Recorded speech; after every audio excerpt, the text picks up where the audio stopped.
Throughout our lives, we're always two-sided. We always have both a public and a private identity. On the one hand, we're individuals in the eyes of others. On the other hand, we're capacity for the world.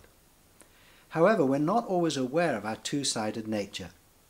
There are potentially 4 main stages in our lives, and as we move through these stages, our attention oscillates between our public and our private selves. Sometimes our focus is on one side, sometimes on the other. The 4 main stages of our lives are the baby, the child, the adult, and the seer.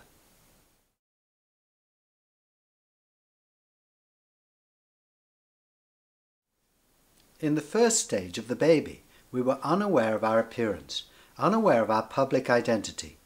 We hadn't yet learned to see ourselves through the eyes of others.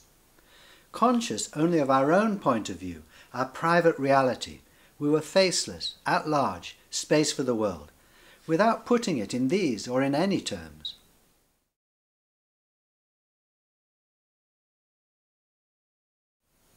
In the second stage of the child, we were becoming aware of our public identity. Seeing ourselves more and more through the eyes of others, we began learning to take responsibility for ourselves as individuals. In the process, we began overlooking our private reality. But our attention was inconsistent. Often we would forget about our public identity, completely losing ourselves in whatever we were doing. But as we grew older, these periods of unself-conscious openness and freedom came less often and went more quickly.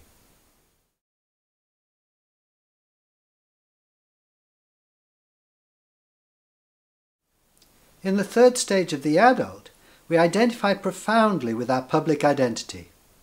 Seeing ourselves as others see us, we're in no doubt at all that we are what we look like. In this stage, we deny the reality of who we really are. It would seem that the price of genuinely becoming a person is the loss of our private self. We may not lose it for long, but lose it we must. Many benefits flow from becoming an individual. But though we may not know it, we're now cut off from our centre and source. It's not surprising if we find ourselves feeling that something isn't quite right, that we're missing something important.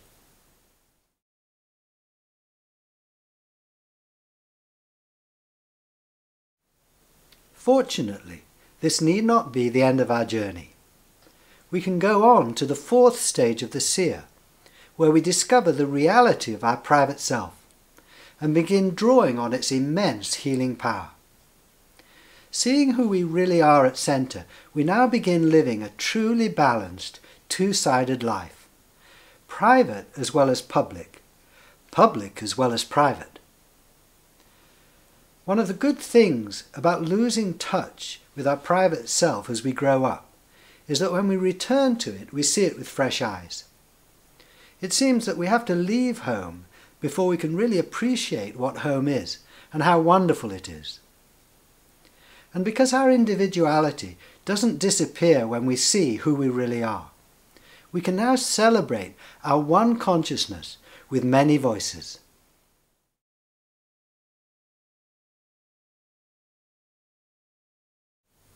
These stages are a map for our individual lives. They are also, in general terms, a map for humanity as a whole. In the distant past, human beings were not very self-conscious. We didn't have a strong idea of being separate from the world around us. More recently, we've become highly conscious of being human, of being apart from other life forms and the planet. However, this view of ourselves is changing. There are many indications that we're moving into the next stage, where we're aware not only of being separate from the world, but also of being capacity for the world. If you're aware now of being capacity for the world, then you're evidence of this change. Hopefully enough of us will awaken quickly enough to affect the general consciousness of humanity. The survival of civilization and life as we know it may depend on this shift in consciousness, on humanity recognizing that in reality it is capacity for other species and for the environment.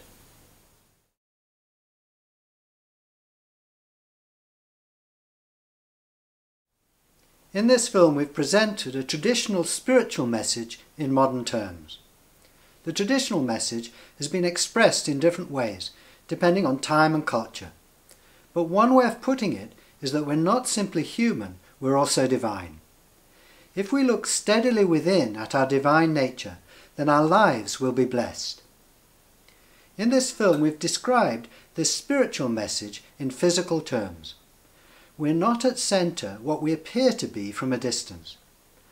Rather than asking you to believe this proposition, we've carried out experiments that test it, and then we've explored some of the implications of living consciously from our centre.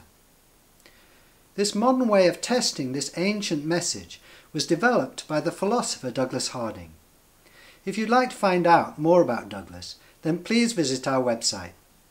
You'll also find there lots more information about this experimental approach.